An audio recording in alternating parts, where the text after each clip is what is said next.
നമ്മുടെ അടുക്കള തോട്ടങ്ങളിലൊക്കെ നമ്മൾ കടയിൽ നിന്ന് തക്കാളി മേടിച്ചിട്ടുണ്ടെങ്കിൽ തക്കാളി ഒരു 2 ദിവസം കഴിഞ്ഞാൽ ചില തക്കാളി ചീഞ്ഞു പോകും. അപ്പോൾ തക്കാളി നമ്മൾ ഇങ്ങനെ ബാക്കിയുള്ള തക്കാളിക്ക് നമ്മൾ ചെടികളുടെ ചട്ടിയിലോ അല്ലെങ്കിൽ തെങ്ങിന്റെ ചുവട്ടിലേക്ക് വലിച്ചെറിഞ്ഞു കഴിയും.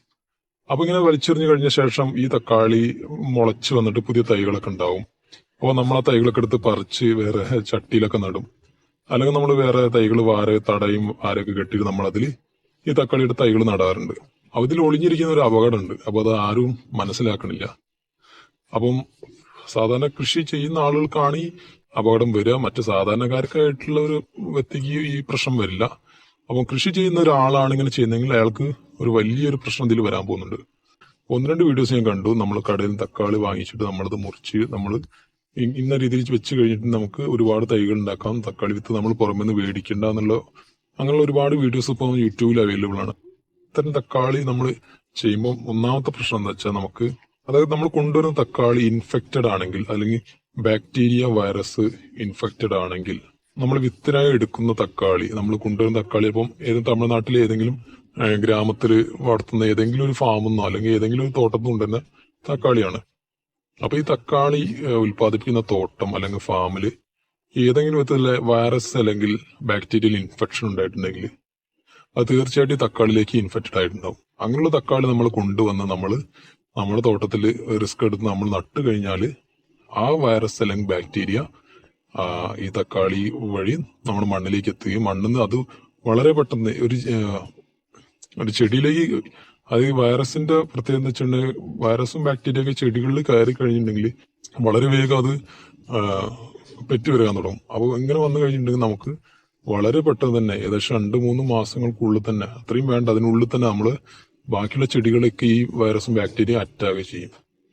അങ്ങനെ നമ്മുടെ തോട്ടം മൊത്തമായിട്ട് ഇത് ഇൻഫെക്റ്റഡ് ആവുകയും ചെയ്യും. അത്രയും നമ്മൾ കഷ്ടപ്പെട്ട് വളർത്തിയിട്ടുള്ള സകല വിളകളെയും ഇത് ആക്രമിക്കും.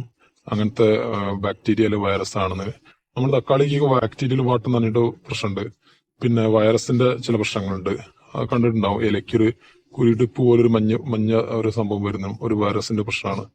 അതുപോലെ പെട്ടെന്ന് വാടി തടന്നു പോവുക. ഇതൊക്കെ വൈറസിന്റെയും ബാക്ടീരിയന്റെയും കുറെ പ്രശ്നങ്ങൾ ഉണ്ടാവുന്നതാണ്. അപ്പൊ ഏതെങ്കിലും തോട്ടത്തിൽ ഇത്തരം പ്രശ്നങ്ങളുള്ള വിളയിൽ നിന്നുള്ള വിത്താണ് നമ്മൾ ഉപയോഗിക്കുന്നതെങ്കിൽ ഈ സംഭവം എന്തായാലും ഉണ്ടാവും. പിന്നെ കൂടാതെ മറ്റൊരു പ്രശ്നമാണ് ഫംഗൽ ഇൻഫെക്ഷൻ.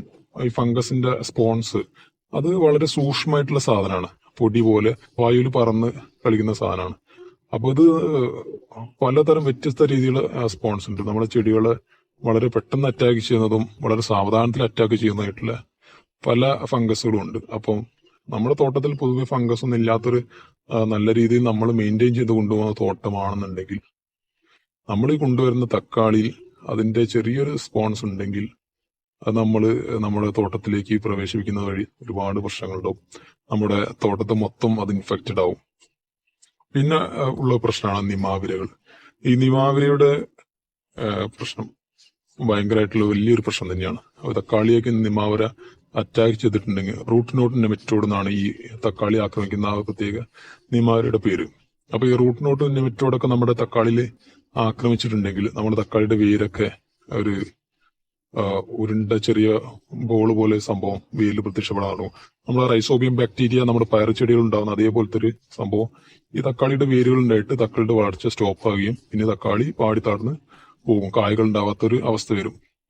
അതാണ് റൂട്ട് നോട്ടിന്റെ മെറ്റോഡ് ചെയ്യുന്ന ഒരു പ്രശ്നം. അപ്പൊ അതിന്റെ ചെറിയ ലാർവകൾ തക്കാളിയിലൊക്കെ അടങ്ങിയിട്ടുണ്ടെങ്കിൽ അതായത് അല്ലെങ്കിൽ അവര് തക്കാളി പറിച്ചിട്ട് താഴെ വെക്കുന്ന സമയത്ത് മണ്ണിന്ന് ചെറിയ മണ്ണിന്റെ അംശം തട്ടി കഴിയുമ്പോൾ അതിൽ ചെറിയ ലാർവകൾ ഉണ്ടെങ്കിൽ ആ തക്കാളി വഴി വീണ്ടും നമ്മുടെ തോട്ടത്തിലെത്തിക്കും.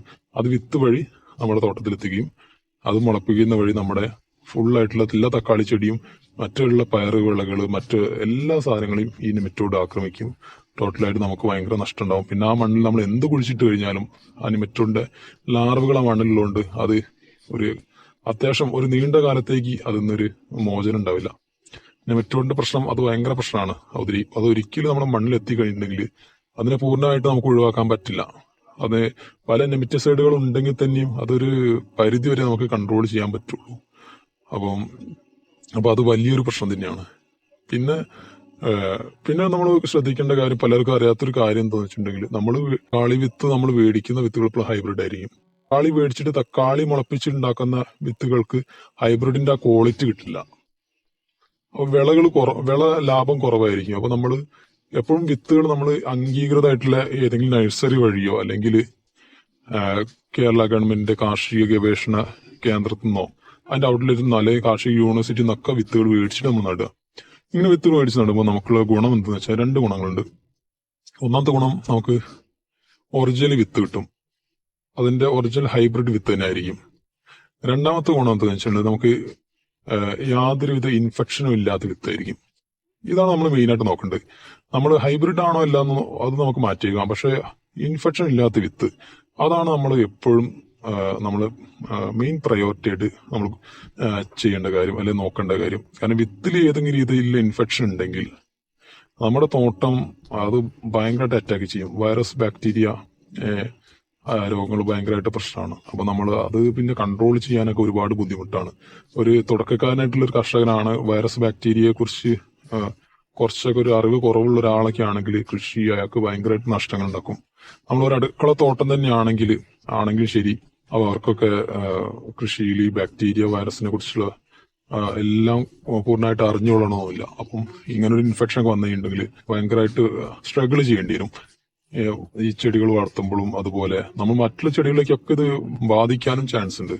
അതാണ് ഒരു വിഷമകരമായിട്ടുള്ളൊരു കാര്യം. അപ്പം നമ്മൾ കടയിൽ നിന്ന് മേടിക്കുന്ന തക്കാളി നമ്മൾ റിസ്ക് എടുത്തുകൊണ്ട് നമ്മൾ ഒരിക്കലും നടരുത്.